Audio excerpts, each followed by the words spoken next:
Good morning students, a very good morning to all of you my dear students. जय श्री राम। क्या हाल चाल। आज हमारा टॉपिक है that is elevation in boiling point temperature of the chapter solution chapter. तो आज हम लोग सॉल्यूशन चैप्टर को डिस्कस करेंगे, जिसका एक टॉपिक आता है elevation in boiling point temperature of solution. ठीक है, तो देखिए यहाँ पर जो हमारा हेडिंग है elevation in boiling point temperature. ठीक है, तो हम लोग को यहीं से समझना है कि पहले तो उसका हेडिंग को समझेंगे। तो हेडिंग में दिया हुआ है elevation in boiling point temperature. तो एलिवेशन ही क्यों लिखा है, depression in boiling point temperature क्यों नहीं लिखा है। ठीक है, इसके अलावा जो भी कैलकुलेशन है उसको हम लोग डिस्कस करेंगे। तो चलिए, जय श्री राम। आज का हम लोग अपना टॉपिक स्टार्ट करते हैं। और अगर आप लोग चैनल पर नए हैं तो दबा के सब्सक्राइब कीजिए और अपने दोस्तों के बीच में शेयर कीजिए। हम लोग अभी अपना टॉपिक स्टार्ट करते हैं। हमारा टॉपिक है elevation in boiling point temperature of solution. BP short में बॉइलिंग पॉइंट को डिनोट करते हैं और elevation in boiling point temperature को डेल्टा टीबी से सिंबलाइज करते हैं। एलिवेशन का मतलब होता है इंक्रीज करना, बढ़ जाना। ठीक है, सॉल्वेंट का जो बॉइलिंग पॉइंट है उसको टीबी नॉट से हमने डिनोट किया है और सॉल्यूशन का जो बॉइलिंग पॉइंट है उसको टीबी से डिनोट किया है। इस केस में सॉल्वेंट का बॉइलिंग पॉइंट लो है एंड वेपर प्रेशर हाई है। ऐसा क्यों है हम लोग आगे डिस्कस करेंगे। एंड सॉल्यूशन का बॉइलिंग पॉइंट हाई है एंड वेपर प्रेशर लो है। बॉइलिंग पॉइंट और वेपर प्रेशर के बीच में इन्वर्स रिलेशन होता है, that is boiling point increase करेगा तो वेपर प्रेशर डिक्रीज करेगा, और अगर वेपर प्रेशर इंक्रीज करेगा तो बॉइलिंग पॉइंट डिक्रीज करेगा। ठीक है, तो टेम्परेचर जो है बॉइलिंग पॉइंट टेम्परेचर सॉल्यूशन का इंक्रीज करता है as compare to pure solvent. तो वो कितना इंक्रीज करता है, that is equal to delta T B is equal to T B minus T B naught. इसको एक एग्जाम्पल से हम लोग समझ सकते हैं। मान लीजिए कि सॉल्यूशन का जो बॉइलिंग पॉइंट है 110 डिग्री है और boiling point of pure solvent जो है दैट इज 100 डिग्री है, यानी कि 100 degree boiling point of solvent है, 110 degree boiling point of solution है। तो 110 minus 100 is equal to 10 degree. तो 10 डिग्री क्या हुआ हमारा, elevation in boiling point temperature of solution हुआ। अब हम लोग नेक्स्ट आगे डिस्कस करते हैं। चलिए, तो देखिए आज का हमारा टॉपिक है, इसमें सबसे पहला हमारा पॉइंट क्या आता है, एलिवेशन। तो एलिवेशन क्यों है, डिप्रेशन क्यों नहीं है। क्योंकि हम लोग जब भी सॉल्यूशन चैप्टर में डिस्कशन कर रहे हैं अपने इस स्टेज पर, तो हम लोग क्या डिस्कस करते हैं, हमेशा ध्यान दीजिएगा लिखा रहता है non volatile solute in a volatile solvent. मतलब ये हुआ कि जो भी हमारा सॉल्यूट है, सॉल्यूट जो भी है हमारा वो क्या है, नॉन वोलाटाइल है। हमेशा ध्यान में रखना है, सॉल्यूट हमारा नॉन वोलाटाइल है और सॉल्वेंट जो है वो हमारा वोलाटाइल है। अब हम लोग आते हैं अपने पॉइंट पर। तो देखिए सॉल्यूशन क्या होता है, सॉल्यूशन जब किसी दो कंपोनेंट को मिक्स करते हैं और अगर उसमें एक कंपोनेंट जो है सेकेंड कंपोनेंट में मिक्स मतलब कंप्लीटली या इमिसिबल हो या तो कंप्लीटली सॉल्युबल हो या फिर मिसिबल हो, उस कंडीशन में हम लोग उस मिक्सचर को सॉल्यूशन कहेंगे। सपोज कीजिए हमारा एक सॉल्यूशन है ए बी, एक कंपोनेंट ए है एक कंपोनेंट बी है। तो बी हमारा सॉल्यूट है और ए जो है सॉल्वेंट है। सॉल्वेंट हमेशा लार्ज अमाउंट में प्रेजेंट रहेगा और सॉल्यूट लेस अमाउंट में प्रेजेंट रहता है। एक एग्जांपल हम लोग ले सकते हैं, जैसे शुगर एंड वाटर का जो सॉल्यूशन होता है, शुगर वाटर का हम लोग मिक्सचर क्यों नहीं कहते हैं, सॉल्यूशन क्यों कहते हैं, क्योंकि शुगर कंप्लीटली डिसॉल्व हो जाता है, सॉल्युबल है वाटर में। That's why sugar water mixture is called as the solution of sugar and water. हमेशा याद रखिएगा ये हमारा सॉल्वेंट है, बी हमारा सॉल्यूट है। हम लोग क्या पढ़ रहे हैं, elevation in boiling point temperature. तो इसमें जो भी हमारा जो फाइनली लास्ट में फॉर्मूला आएगा वो फॉर्मूला एप्लीकेबल होगा आइडियल सॉल्यूशन में या फिर डाइल्यूट सॉल्यूशन में, जिसमें सॉल्यूट का कॉन्सेंट्रेशन 5% और लेस देन 5% रहेगा। मतलब हमेशा ध्यान में रखना है कि सॉल्यूशन के अंदर जो सॉल्यूट है उसका मात्रा उसका जो अमाउंट है 5% या फिर 5% से कम होना चाहिए, तब वो डाइल्यूट सॉल्यूशन होगा और वो जनरली आइडियल कंडीशन को अचीव करेगा या फिर उसका जो बिहेवियर होगा वो आइडियल होगा। ओके, या फिर जो हमारा आइडियल सॉल्यूशन होता है नेचुरली, उस कंडीशन में elevation in boiling point temperature का जो हमारा यहाँ पर फॉर्मूला वैल्यू आएगा कैलकुलेशन में, वो एप्लीकेबल होता है। ठीक है, तो ये हम लोगों ने सीखा व्हाट इज सॉल्यूशन, और ये formula elevation in boiling point temperature कब एप्लीकेबल होगा, जब हमारा सॉल्यूशन आइडियल रहेगा। 2 पॉइंट। तीसरा पॉइंट हमने क्या सीखा, एलिवेशन ही क्यों होता है, डिप्रेशन इन बॉइलिंग पॉइंट हम लोग क्यों नहीं पढ़ते हैं, क्योंकि हमारा जो सॉल्यूट है वो नॉन वोलाटाइल है, मतलब वो वेपर फेज में इजीली या फिर मतलब या प्रॉब्लम के साथ भी, मतलब दिक्कत से या आसानी से वो वेपर में कन्वर्ट नहीं होगा। जैसे कि शुगर और वाटर का जो सॉल्यूशन है, आप भी जानते हैं ग्लूकोज शुगर जो है वो वेपर फेज में नॉर्मल कंडीशन में इजीली ट्रांसफ़र नहीं होगा, मगर वाटर जो है हमारा ट्रांसफ़र होता है। ठीक है, तो 2 कंडीशन हो गया हमारा। अब नेक्स्ट हम लोग क्या देख रहे हैं कि एलिवेशन क्यों होता है। तो देखिए ये हमारा क्या है, मतलब एक सॉल्यूशन है, एक कप हमने लिया है जिसमें सॉल्वेंट है और ये जो प्लस वाला साइन है वो सॉल्यूट है। तो अब एक एग्जांपल हम लोग ले सकते हैं, जैसे मान लीजिए कि एक ग्लास ऑफ वाटर है, ठीक है, और ये ग्लास ऑफ वाटर में शुगर या जो भी मतलब आइडियल सॉल्यूट डिज़ोल्व है, और इसमें जो सॉल्वेंट है वो भी हम एज्यूम करेंगे कि आइडियल बिहेवियर का है। ठीक है, तो ये जो हमारा ग्लास में या किसी भी पॉट में ये जो सॉल्यूशन प्रेजेंट है, इसका जो ऊपर वाला एरिया होगा, सपोज कीजिए कि हमारे पास एक बाउल, एक बर्तन है जिसमें जो भी लिक्विड या सॉल्यूशन या सॉल्वेंट जो कुछ भी प्रेजेंट, उसका एक ऊपर का तो लेयर होता होगा, तो ये वो लेयर को हम लोग कंसीडर कर रहे हैं। ठीक है, एक बाउल का ये जो लेयर है इसको हम लोग एज्यूम करते हैं कि इसमें हमारा सिर्फ और सिर्फ सॉल्वेंट है। ठीक है, और इसमें क्या करेंगे, हम लोग एज्यूम कर रहे हैं कि इसमें सॉल्वेंट भी है और सॉल्यूट भी है, मतलब ये हमारा सॉल्यूशन है। ओके, और ये हमारा क्या है, सिर्फ और सिर्फ सॉल्वेंट है। ठीक है, तो हम लोग यहाँ पर क्या देख रहे हैं, सॉल्यूशन के केस में ये जो हमारा सरफेस एरिया है लिक्विड का, मतलब लिक्विड सॉल्यूशन का, तो यहाँ पर हम लोग क्या देख रहे हैं, सॉल्वेंट मॉलिक्यूल भी प्रेजेंट है और सॉल्यूट मॉलिक्यूल भी प्रेजेंट है। सेकेंड हमने क्या देखा, सॉल्यूट हमारा नॉन वोलाटाइल है। तो जब सॉल्यूट नॉन वोलाटाइल है और वो हमारे इस सिस्टम के ऊपर प्रेजेंट है, हमारे सरफेस एरिया पर प्रेजेंट है, तो क्या हो रहा है, सरफेस एरिया घट रहा है। Surface area of liquid solution is decreases for the escaping of solvent molecule, that is we can say that escaping surface area of solution decreases as compared to pure solvent. That's why less number of solvent molecule is going into the vapor phase. तो हम लोग क्या जानते हैं, vapor pressure is inversely proportional to boiling point होता है।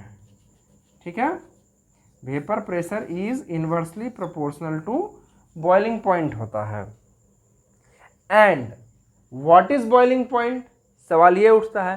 तो boiling point का अगर बच्चा वाला डेफिनेशन हम लोग देखेंगे, तो बच्चा वाला डेफिनेशन क्या कहता है, the temperature at which liquid begins to boil. Okay, ऐसा टेम्परेचर जिस टेम्परेचर पर लिक्विड बॉयल होना शुरू हो जाता है।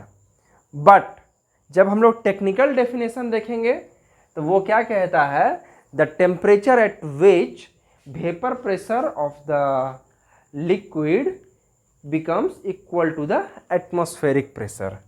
मैं फिर से रिपीट कर रहा हूँ, इसको हम लोग नोट्स भी इसका हम लोग देखेंगे, यहाँ पर मैं आपको नोट्स भी प्रोवाइड करूँगा, पहले आप समझ लीजिए क्या कह रहा हूँ। Vapour pressure is equal to atmospheric pressure at a given temperature. जिस भी टेम्परेचर पर लिक्विड का जो वेपर प्रेशर है वो नॉर्मल एटमॉस्फेरिक प्रेशर के बराबर हो जाएगा। उस टेम्परेचर पर हमारा लिक्विड बॉयल होना शुरू हो जाता है। एट मीन्स अगर हम वाटर के केस में देखेंगे तो आप देखिएगा कि काफ़ी सारा वेपर निकलना शुरू हो जाता है 100 डिग्री सेल्सियस पर। तो 100 डिग्री सेल्सियस पर वाटर इसलिए बॉयल होता है क्योंकि वाटर का जो वेपर का जो प्रेशर है और नॉर्मल एटमॉस्फेयर का जो एटमॉस्फेरिक प्रेशर है वो बराबर हो जाता है। ठीक है, तो इसलिए हम लोग यहाँ पर क्या समझे कि वेपर प्रेशर जिस भी टेम्परेचर पर एटमॉस्फेरिक प्रेशर के बराबर हो जाएगा उस टेम्परेचर पर हमारा लिक्विड बॉइलिंग स्टार्ट कर देगा और वो हमारा बॉइलिंग टेम्परेचर होगा। इससे हमको क्या समझ में आ रहा है कि vapour pressure is directly proportional to atmospheric pressure. Okay, and then after अब हम लोग आते हैं अपने टॉपिक पर। ठीक है, तो जैसे जैसे हम लोग देख रहे हैं सॉल्यूट जब हम ऐड करते हैं जितना ज़्यादा सॉल्यूट प्रेजेंट रहेगा उतना escaping surface area of solvent decrease कर जाएगा। एंड जितना सॉल्वेंट एरिया मतलब स्केपिंग सरफेस एरिया डिक्रीज करेगा हमारा उतना ही कम मॉलिक्यूल जो है लिक्विड से वेपर फेज में ट्रांसफ़र होगा। और लिक्विड से वेपर फेज में अगर कम मॉलिक्यूल ट्रांसफ़र होगा तो इसका वेपर प्रेशर कम होगा और वेपर प्रेशर कम होगा तो बॉइलिंग पॉइंट हमारा इंक्रीज करेगा। ठीक है, ये हमारा ग्राफ है, आप देख सकते हैं यहाँ पर भी हमने सेम एज इट इज़ जो है इसको बनाया हुआ है। ये जो ऊपर वाला ग्राफ है ए बी सी डी, तो कर्व ए बी जो है वो वेपर प्रेशर कर्व है फॉर सॉल्वेंट के लिए and the curve C D is the vapour pressure curve of solution. आप क्या देख रहे हैं, vapour pressure curve of solution जो है lies below towards solvent, means vapour pressure of solution lies below to the solvent. कहने का मतलब हुआ कि वेपर प्रेशर जो है हमेशा आप देखेंगे हर टेम्परेचर पर किसी भी टेम्परेचर पर सॉल्यूशन का सॉल्वेंट से कम होता है, इसलिए इसका कर्व जो है सॉल्वेंट के नीचे है। एक और चीज़ यहाँ पर आप देख रहे होंगे एटीएम के साथ 1 एटमॉस्फेरिक प्रेशर के साथ इसका टेम्परेचर 1 एटमॉस्फेरिक प्रेशर के साथ जो है बॉइलिंग टेम्परेचर को रिलेट किया हुआ है। अभी अभी मैंने बताया the temperature at which liquid begins to boil is its boiling point and its boiling point at its boiling point the vapor pressure of the solution or the liquid become equal to the atmospheric pressure। ठीक है, ये जो TB naught है that is TB to the power 0 ये pure solvent का boiling point है और TB ये जो आप देख रहे हैं TB ये बॉइलिंग पॉइंट ऑफ सॉल्यूशन है। आप देख रहे हैं वेपर प्रेशर जो है सॉल्वेंट का वो कम है। अगर और मैंने बताया यहाँ पर आप देख रहे हैं vapour pressure is inversely proportional to boiling point. इससे आप क्या समझ रहे हैं कि बॉइलिंग पॉइंट जो है TB boiling point of solution, ये जो TB है ये बॉइलिंग पॉइंट ऑफ सॉल्यूशन है और ये हाई है as compare to the boiling point of pure solvent TB naught. आप देख रहे हैं TB नॉट पहले लिखा हुआ है, TB बाद में लिखा हुआ है। TB जो है बॉइलिंग पॉइंट ऑफ सॉल्यूशन है और boiling point of solution high है, means vapour pressure of solution low है। आप देख रहे हैं at high temperature TB the vapour pressure of solution becomes equal to the 1 atmospheric pressure, means large temperature are required to achieve 1 atmospheric pressure, but in case of solvent low temperature are required to achieve 1 atm pressure because the vapor pressure of solvent is high and the vapor pressure of solution is low, and there is inverse relation between vapor pressure and boiling point। तो जितना vapour pressure कम होगा boiling point उतना ज़्यादा होगा, इसलिए solution का vapour pressure कम है तो लार्ज टेम्परेचर पर सॉल्यूशन बॉयल हो रहा है और लार्ज टेम्परेचर पर सॉल्यूशन का जो वेपर प्रेशर है वो 1 एटमॉस्फेरिक प्रेशर के बराबर अचीव कर रहा है। और ये जो हम राइट हैंड साइड आगे बढ़ते जा रहे हैं वैसे वैसे हमारा टेम्परेचर इंक्रीज़ कर रहा है। तो हम लोग यहाँ पर क्या क्या सीखा कि जब भी हम किसी भी सॉल्वेंट में नॉन वोलेटाइल सॉल्यूट ऐड करेंगे और अगर वो सॉल्यूशन हमारा आइडियल बिहेवियर का है उस कंडीशन में हमारा जो सॉल्यूशन का बॉइलिंग पॉइंट है वो इंक्रीज़ करेगा और वेपर प्रेशर डिक्रीज़ करेगा। अब हम लोग इसका क्या करेंगे, फर्दर डिराइव करेंगे और जो रिक्वायर्ड नोट्स हैं उसको यहाँ पर हम आपको लिखवाएंगे। तो पेन एंड पेपर निकालिए और स्टार्ट कर दीजिए लिखना। एंड चैनल को सब्सक्राइब नहीं किए हैं तो चैनल को सब्सक्राइब कर लीजिएगा, ठीक है। कर्व ए बी जो हमारा कर्व है ये क्या है, vapour pressure curve of solvent, ठीक है। Similarly C D is the vapour pressure curve of solution. Vapour pressure curve of solution हो गया। एक और स्टेटमेंट लिखेंगे, curve C D lies below to the curve of solvent, indicating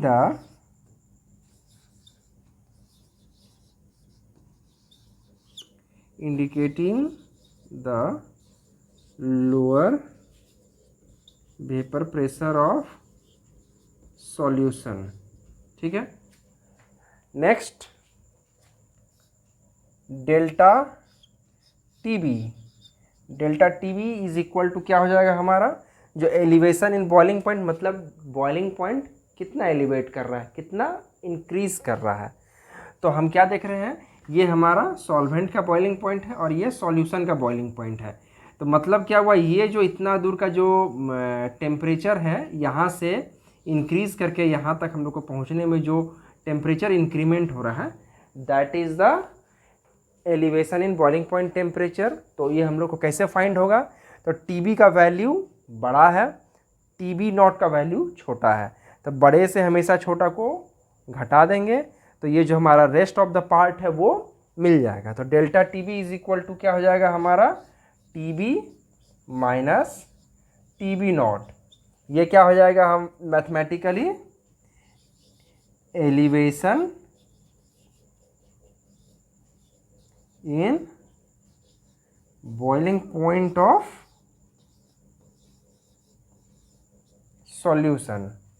यहाँ पर क्या है कि ये जो हमारा बॉइलिंग पॉइंट का एलिवेशन हो रहा है, तो बॉइलिंग पॉइंट कितना एलिवेट हो रहा है, जितना हमारा वेपर प्रेशर डिक्रीज़ कर रहा है। मतलब वेपर प्रेशर डिक्रीज़ करेगा तभी तो बॉइलिंग पॉइंट इंक्रीज़ होगा, वेपर प्रेशर कम रहेगा तभी तो हमको ज़्यादा टेम्परेचर अप्लाई करके उसको इतना हीट करना होगा कि उस सॉल्यूशन का या उस लिक्विड का वेपर इतना ज़्यादा हो जो कि वो हमारे एटमॉस्फेरिक प्रेशर का जो वैल्यू है उसके बराबर उस सॉल्वेंट का वेपर प्रेशर आ जाए, ठीक है। तो हम लोग जानते हैं, and that's why we will write here for ideal और dilute solution elevation in boiling point, that is delta TB. The elevation in boiling point is directly proportional, किसके बराबर हो जाएगा, directly proportional to the decrease in vapor pressure, okay, where delta P is the decrease in vapor pressure, और delta P को हम लोग लिख सकते हैं P naught A minus PS, okay, क्योंकि PS हो जाएगा vapour pressure of the solution और ये हो जाएगा PS is the vapour pressure of pure solvent. हम जानते हैं vapour pressure of solution decrease किया है, तो ये भी decrease part, and large vapour pressure है हमारा प्योर सॉल्वेंट का।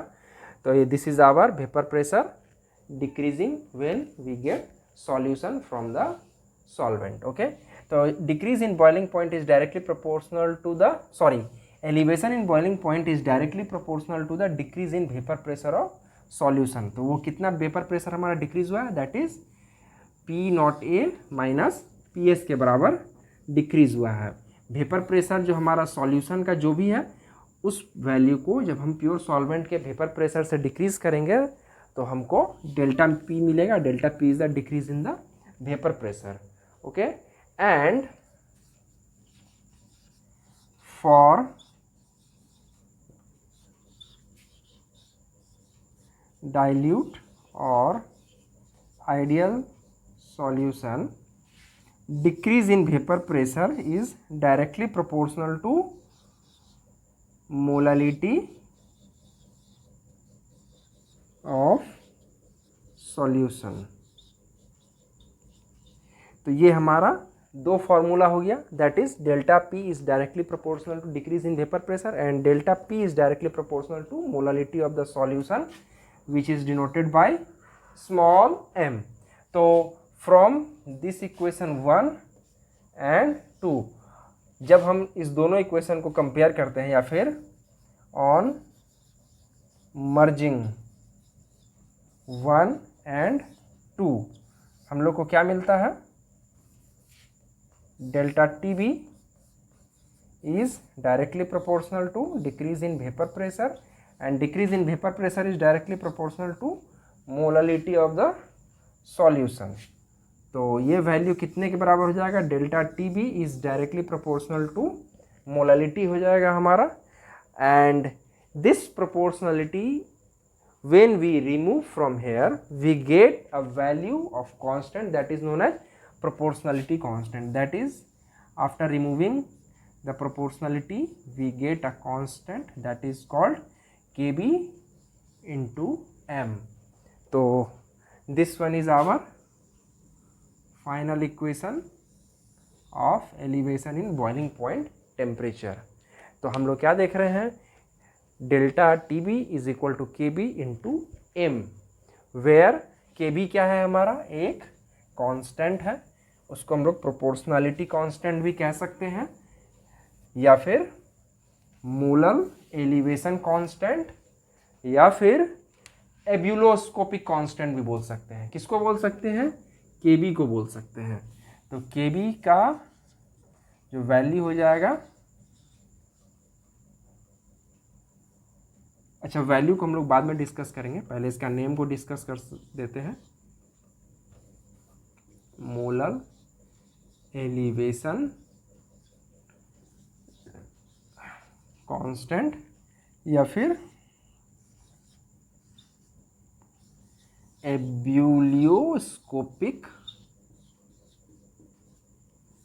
कांस्टेंट और एब्यूलोस्कोपिक कांस्टेंट भी हम लोग बोलते हैं या फिर एलिवेशन कांस्टेंट भी बोलते हैं।